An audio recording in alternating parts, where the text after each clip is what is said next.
Oh, hey there. Hey guys! So I'm going to be doing a review on Batman and Catwoman, issue 22. This is part of the Batman and Robin series, so it's really Batman and Robin, issue 22.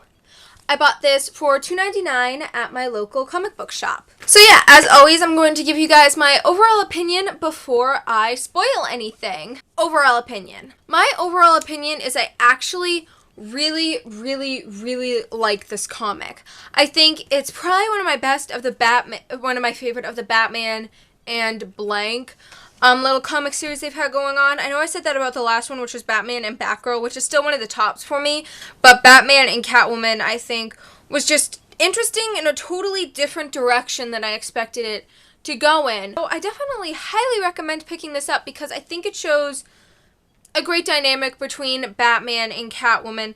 I liked the way both of them were shown in this, and I think it gives us a more softer side of Batman again, which I think people need to see more of when reading the Batman and blank series, because he's come across as such a harsh jerk in like just about all of them. So it's interesting to see more almost of a softer side to him.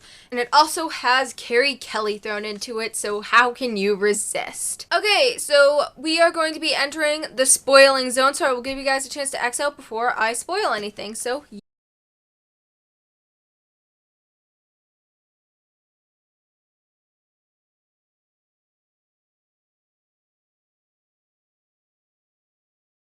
I think that's long enough. Okay, let us enter the spoiler zone. So we are going to be opening up this comic.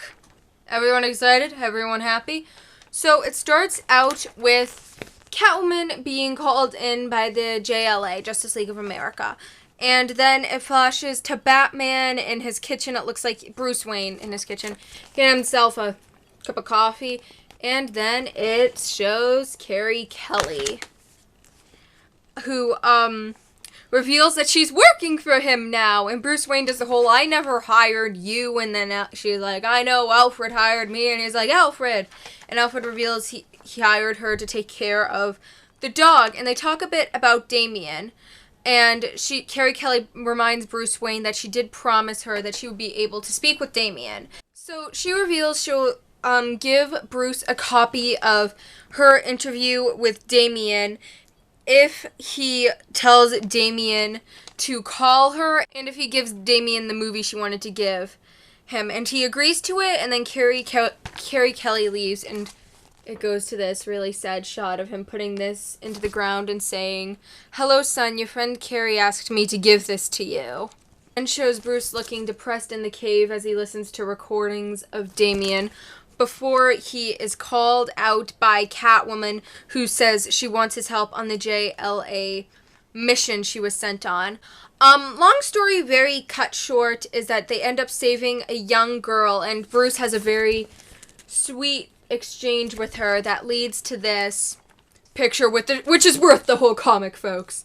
Just this really sweet shot. Yeah, and then it ends up ending with Carrie Kelly seeing a message from Damian that Bruce sent her saying that he thinks they should keep in contact through email and that he's traveling.